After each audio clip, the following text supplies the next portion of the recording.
ഞാനിപ്പം രേണുസുധിയുടെയും അവരുടെ ചേച്ചിയുടെ ഒരു ഇൻ്റർവ്യൂ കണ്ടിട്ടുണ്ടായിരുന്നേ. ശരിക്കും എന്നെ ഭയങ്കര അത്ഭുതപ്പെടുത്തിയ ആ ഇൻ്റർവ്യൂ. അതെന്താണെന്ന് ചോദിച്ചു കഴിഞ്ഞാൽ രേണു അതിനകത്ത് കുറേ കാര്യങ്ങൾ പറയുന്നുണ്ട്. രേണുവിൻ്റെ ഫോണിനെ കുറിച്ച്.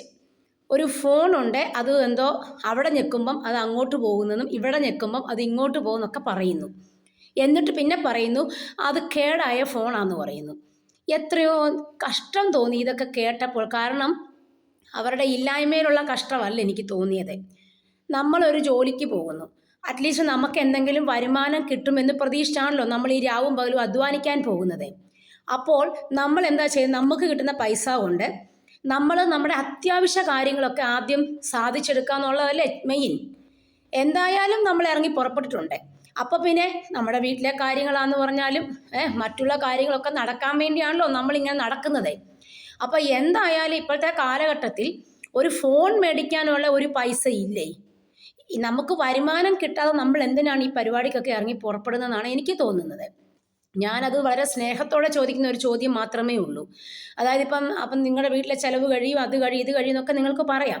പക്ഷേ എന്നാൽ കൂടി നമ്മളിപ്പോൾ സാധാരണ രീതിയിൽ ഒരു മനുഷ്യൻ ഒരു സ്ഥാപനത്തിൽ തന്നെ ജോലിക്ക് പോകുമ്പോൾ അവർക്ക് 25,000 30,000 രൂപയ്ക്ക് ഇപ്പം ശമ്പളമുണ്ട്. അതായത് നമ്മൾ ചിന്തിക്കുക, ഇപ്പം പല കടകളിൽ ഇപ്പം സെയിൽസ് ഗേളായിട്ടും ലുലു സൂപ്പർ മാർക്കറ്റിലൊക്കെ ജോലി ചെയ്യുന്ന പെണ്ണുങ്ങൾ, നമ്മുടെ യൂസഫ് അലി സാറിൻ്റെ ഒക്കെ ലുലു ഇവിടെയൊക്കെ ഒരുപാട്, ഞങ്ങളുടെ ഇവിടെയൊക്കെ ഒരുപാട് സ്ഥാപനങ്ങളുണ്ട്. ഇപ്പം ലുലു ഒക്കെ വന്നിട്ടുണ്ട് ഇവിടെ അടുത്ത്.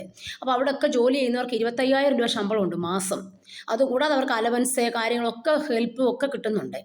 അപ്പോൾ അങ്ങനെ ഇപ്പോൾ ഉള്ളപ്പോഴേക്കും നമുക്കൊരു ഫോൺ മേടിക്കാനുള്ള ഒരു പൈസ കിട്ടുന്നില്ലേ? അറ്റ്ലീസ്റ്റ് നമുക്കൊരു 8,000 രൂപ കൊടുത്താൽ മതി, ഒരു സ്മാർട്ട് ഫോൺ കിട്ടും. അത്യാവശ്യം നമുക്ക് യൂട്യൂബ് ചാനൽ ചെയ്യാനും അതിനെല്ലാം നമുക്ക് കിട്ടും. പിന്നെ എന്തുകൊണ്ട് ഈ രേണു ഇത് പറയുന്നതെന്ന് എനിക്ക് ഒരർത്ഥത്തിലും മനസ്സിലാകുന്നില്ല. പിന്നെ പറയുന്നു ഞങ്ങളുടെ വീട്ടിലേതോ ആൾക്കാർ വന്ന് നിരന്തരം വന്നുകൊണ്ടിരുന്ന ആൾക്കാരാണ് ഇപ്പം അവർ ഈ കാര്യമെല്ലാം വ്ളോഗറോട് പറഞ്ഞെന്നോ ഏതാണ്ടൊക്കെ പറയുന്നു. അവർ ഒറ്റ ഒരാൾ കാരണമാണ് ഇവർക്ക് ഈ പ്രശ്നമെല്ലാം ഉണ്ടായി എന്നൊക്കെ പറയുന്നു. ശരിക്കും ഇവരെന്തിനാണ് ഇവരുടെ പേഴ്സണൽ കാര്യങ്ങളെല്ലാം ജനങ്ങളോട് പറയാൻ നിൽക്കുന്നത്? അല്ലേ? നമ്മൾ നമ്മുടെ വീട്ടിലെ ഉപ്പ് മുതൽ കർപ്പൂരം വരെയുള്ള എല്ലാ കാര്യങ്ങളും നമ്മൾ മേടിക്കുന്നതും പോകുന്നതും വരുന്നതും നിൽക്കുന്നതും എല്ലാം നമ്മൾ സോഷ്യൽ മീഡിയയിൽ വന്ന് പറഞ്ഞു കഴിഞ്ഞാൽ തീർച്ചയായിട്ടും ഒന്നാമത് നമ്മൾ പരദൂഷണം എന്ന് പറയുന്ന ഒരു സംഭവം ഈ ലോകത്തുണ്ട്. അപ്പോൾ അത് കാരണം ആൾക്കാർ അങ്ങോട്ടും ഇങ്ങോട്ടും എല്ലാം പരസ്പരം പറയും, മറ്റുള്ളവരെ ചെളി വാരി എറിയുകയും ചെയ്യും. അപ്പം നമ്മൾ എന്ത് പറയണം എന്ത് പറയണ്ട എന്ന് നമ്മൾ തീരുമാനിക്കണം.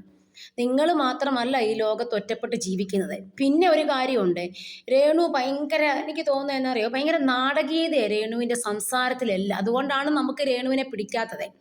അതായത് അവരെ ചേച്ചീനെ വിളിച്ചിട്ട് പറയുക, ചേച്ചിയുടെ വീടാണ് കേട്ടോ, ഞാനിവിടെ നിൽക്കാൻ വന്നതാണ്, ചേച്ചിയുടെ വീട് വാടക വീടാണ്. ഈ ലോകത്തിൽ 90% ആൾക്കാരും ജോലി ചെയ്തിട്ട് വാടക വീട്ടിൽ കഴിഞ്ഞിട്ടാണ് അവർ ജീവിച്ചു പോകുന്നത്. ഫ്ലാറ്റിൽ പോയി ഫ്ലാറ്റ് എടുക്കുന്നതും ഫ്ലാറ്റിന് മാസം മാസം പൈസ കൊടുക്കണ്ടേ? ഇതുപോലുള്ള ഒരുപാട് പേര് ജോലി ചെയ്തുകൊണ്ട് ഇപ്പം ഗൾഫിൽ പോയി താമസിക്കുന്നു. നമ്മൾ പോയി താമസിക്കുമ്പോൾ ഗൾഫിൽ ജോലിക്ക് പോകുന്ന ഹസ്ബൻഡും വൈഫും മക്കളും ഒക്കെ അവിടെ കഴിയുമ്പോൾ അവിടെ അവർ വാടകയ്ക്കാണ് താമസിക്കുന്നത്. ഗൾഫിൽ പോയി ഹസ്ബൻഡും വൈഫും രാവും പകലും അധ്വാനിച്ചിട്ട്, അതുപോലെ തന്നെ നഴ്സുമാരൊക്കെ എത്ര മണിക്കൂർ നിന്ന് വർക്ക് ചെയ്ത് കുഞ്ഞുങ്ങളെ പോറ്റുന്നുണ്ടെന്നറിയാവോ? നമ്മൾ അവിടെ എത്ര രൂപ നമ്മൾ വാടക കൊടുത്താലാ? പിന്നെ നമ്മുടെ വിദ്യാഭ്യാസ ചെലവുകളെ ഒരു കുപ്പിവെള്ളം വരെയും നമ്മൾ പൈസ കൊടുത്ത് മേടിക്കണം അല്ലേ? എല്ലാ സാധനം എന്നിട്ടാണ് നമ്മൾ കുറച്ച് പൈസയൊക്കെ സേവ് ചെയ്യുന്നത്. അപ്പോൾ അങ്ങനെ നമ്മൾ എന്തെങ്കിലും കഷ്ടപ്പെട്ടാലേ നമുക്ക് എന്തെങ്കിലും വരുമാനം കിട്ടത്തുള്ളൂ. അപ്പോൾ ഇതിപ്പോൾ രേണു രാപകലില്ലാതെ ഉറക്കവുമില്ലാതെ അങ്ങോട്ടും ഇങ്ങോട്ടും ഓടി നടന്ന് അലഞ്ഞിട്ടും രേണുവിന് ഫോൺ മേടിക്കാൻ പൈസ ഇല്ലെന്ന് പറഞ്ഞാൽ നമുക്ക് എങ്ങനെ വിശ്വസിക്കാൻ പറ്റും? അങ്ങനെയാണ് നമുക്ക് പൈസ കിട്ടുന്നില്ലെങ്കിൽ നമ്മൾ ഇങ്ങനത്തെ ജോലിക്ക് പോകരുത്. ഇന്നത്തെ കാലഘട്ടത്തിൽ ജോലി എന്ന് പറഞ്ഞാൽ ഇഷ്ടം പോലെ ജോലിയുണ്ട്. 10ാം ക്ലാസ് വെറും പാസ്സായവർക്ക് പോലും ഇതുപോലൊക്കെ നമ്മുടെ യൂസഫ് അലി സാറിൻ്റെ അവിടെയൊക്കെ പോയി നിന്ന് കഴിഞ്ഞാൽ 25,000 രൂപ മാസം കിട്ടും. പിന്നെ വേറൊരു കാര്യം, രേണു ബിഗ് ബോസിൽ പോയി എന്നൊക്കെ പറഞ്ഞ് ഒരുപാട് പേര് ഇങ്ങനെ 100% കൺഫേംഡ് ആണെന്നൊക്കെ പറയുന്നുണ്ട്. പക്ഷേ രേണു ഇപ്പം വന്ന് പറയുന്നു രേണുവിനെ വിളിച്ചിട്ടില്ല, രേണു പോയിട്ടില്ലെന്നൊക്കെയാണ് പറയുന്നത്. അപ്പം രേണു അവരുടെ വീട്ടിൽ തന്നെ ഉണ്ടെന്ന് പറയുന്നുണ്ട്. പിന്നെ ആ ചേച്ചി പറയുന്ന കുറച്ച് കാര്യം അവരുടെ മക്കളെക്കുറിച്ചൊക്കെ ആൾക്കാർ ഏതാണ്ടൊക്കെ പറയുന്നു. പക്ഷേ ഞാൻ ഇന്നുവരെ കേട്ടിട്ടില്ല നിങ്ങളുടെ മക്കളെക്കുറിച്ചോ നമ്മുടെ രേണുവിൻ്റെ കൊച്ചിനെ കുറിച്ചോ ഒന്നും പറയുന്നത് ആരും കേട്ടിട്ടില്ല. ഇവിടെ ഇപ്പോൾ സംഭവിച്ച ഏറ്റവും പ്രധാനപ്പെട്ട കാര്യം എന്ന് പറഞ്ഞു കഴിഞ്ഞാൽ രേണുവിൻ്റെ വായിൽ നിന്ന് വരുന്ന, രേണുവിൻ്റെ ഫാദറിൻ്റെ വായിൽ നിന്നും വരുന്ന ഒരു സംസാര രീതി, അത് ജനങ്ങൾക്ക് വെറുപ്പ് തോന്നി. കാരണം നിങ്ങൾ മറുനാടൻ ഷാജൻസ്കറിയെ കയറി നികൃഷ്ട ജീവി എന്ന് വിളിച്ചു, നിങ്ങൾ ഫിറോസിനെ കയറി നിങ്ങളുടെ ഫാദർ നികൃഷ്ട ജീവി എന്ന് ഞങ്ങൾ കേട്ടതാണ് വിളിക്കുന്നത്, അല്ലെ അവൻ ഇങ്ങോട്ട് വന്ന് താമസിക്കുക എന്നൊക്കെ പറഞ്ഞ് അല്ലാതെ ഏതാണ്ടൊക്കെ പറഞ്ഞു. പിന്നെ നമ്മുടെ താജുദ്ദീൻ ഇല്ലേ, അദ്ദേഹത്തെ നിങ്ങൾ പറഞ്ഞെന്താ, അദ്ദേഹം ആരാ, എൻ്റെ തന്തയാണ്, തന്തയ്ക്ക് വിളിച്ചില്ലേ. അങ്ങനെ നിങ്ങൾ ഒരു സോഷ്യൽ മീഡിയയിൽ വന്ന് പറയേണ്ടാത്ത കാര്യങ്ങൾ, ആളുകൾക്ക് ഇഷ്ടപ്പെടാത്ത കാര്യങ്ങൾ, വെറും ഈ നമ്മൾ ആരും വിചാരിക്കാത്ത കുറേ ആൾക്കാർ പറയുന്ന വെറും താഴ്ന്ന നിലവാരത്തിൽ കിടന്ന് സംസാരിക്കുന്നത് പോലെ നിങ്ങൾ സംസാരിച്ചത് കൊണ്ടാണ് നിങ്ങളുടെ ആൾക്കാർക്ക് വെറുപ്പ് തോന്നിയത്. അല്ലെങ്കിൽ നിങ്ങളെ ആൾക്കാർ എന്തിനാ വെറുക്കണം? നിങ്ങൾക്ക് ഇഷ്ടമുള്ളത് അഭിനയിക്കുന്നു, അത് നിങ്ങളുടെ പേഴ്സണൽ കാര്യമാണ്, അതിനകത്ത് ആർക്കും കുറ്റപ്പെടുത്തേണ്ട ആവശ്യമില്ല.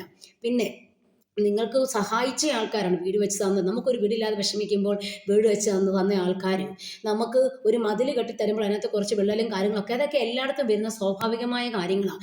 ഞാൻ പറഞ്ഞില്ല, ഒരുപാട് പൈസ മുടക്കി ചെയ്തിട്ടും പ്രശ്നങ്ങളുള്ള വീടുകൾ ഇന്നും ഉണ്ട്.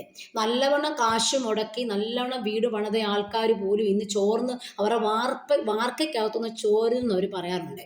പിന്നെ പറയാറുണ്ടോ വല്ലതും? അപ്പം നിങ്ങൾ ഇങ്ങനെ ആരെയും നിന്ദിക്കാതെ നല്ല രീതിയിൽ ആൾക്കാരെ നിങ്ങൾ ഡീൽ ചെയ്യാൻ പഠിക്കണം ആദ്യം. അങ്ങനെ ഒരു ഡീലിങ്സ് നിങ്ങളുടെ ഭാഗത്തുനിന്നില്ല. അതുകൊണ്ടാണ് പിന്നെ ഇൻ്റർവ്യൂ നിങ്ങൾ കൊടുത്ത് ചുമ്മാ ആവശ്യമില്ലാത്തതെല്ലാം പറയുമല്ലായിരുന്നു. അതിനുശേഷം ഇപ്പോൾ രേണു പറയുന്നു, രേണുവിനെ സപ്പോർട്ട് ചെയ്യുന്നത് രേണുവിൻ്റെ ഫാമിലിയും പിന്നെ കുറച്ചധികം ഫ്രണ്ട്സും ഒക്കെ മാത്രമേ ഉള്ളൂ എന്നൊക്കെ രേണു പറയുന്നു. രേണുവിൻ്റെ കൂടെ നിന്നവരൊക്കെ രേണുവിനെ ചതിച്ചു എന്നൊക്കെയാണ് പറയുന്നത്. അതൊന്നും എനിക്ക് മനസ്സിലായിട്ടില്ല. ആരാണ് നിങ്ങളുടെ വീട്ടിൽ വന്ന് നിരന്തരം വർത്താനം പറയുകയും നിങ്ങളുടെ കാര്യങ്ങൾ ചോദിക്കുകയും അതിനുശേഷം നിങ്ങളെ ചതിച്ചത് ആരാണെന്ന് നിങ്ങൾ പറഞ്ഞിട്ടില്ല, എനിക്കൊട്ട് മനസ്സിലായിട്ടുമില്ല. അതാരാണ്? അപ്പം നമ്മൾ ഇടപെടുന്ന ഓരോ വ്യക്തികളും നമ്മൾ അവരെ ആദ്യം മനസ്സിലാക്കിയത് മാത്രം സംസാരിക്കുക. നിങ്ങൾക്ക് വന്ന അബദ്ധം എന്ന് പറഞ്ഞാൽ നിങ്ങൾ വായി തോന്നുന്നത് കോതയ്ക്ക് പാട്ട് പോലെ പറഞ്ഞു നടന്നു. നിങ്ങളെ വളരെ നന്നായിട്ട് ആൾക്കാർ സപ്പോർട്ട് ചെയ്തിരുന്നതാണ്. പിന്നീട് നിങ്ങൾ കാരണമാണ് സുധിയാന്ന് പറഞ്ഞാൽ സുധി പൈസ പറ്റിച്ചെന്നും അതുപോലെ തന്നെ സുധി എല്ലാവർക്കും പൈസ കൊടുക്കാനുണ്ടെന്നും ഇതൊക്കെ പറഞ്ഞ് പലരും രംഗത്ത് വന്നത്. നമ്മൾ നമ്മുടേതായ കുറച്ച് കാര്യങ്ങൾ മാത്രം സോഷ്യൽ മീഡിയയിൽ നമ്മുടെ ജോലി സംബന്ധമായ കാര്യങ്ങളൊക്കെ പറയുക, അല്ലാതെ നമ്മുടെ എല്ലാ കാര്യങ്ങളും നമ്മൾ എടുത്തിട്ട് പറഞ്ഞു കഴിഞ്ഞാൽ നമുക്ക് പല അബദ്ധങ്ങൾ ഉണ്ടാകും. അതുകൊണ്ട് സൂക്ഷിക്കുക.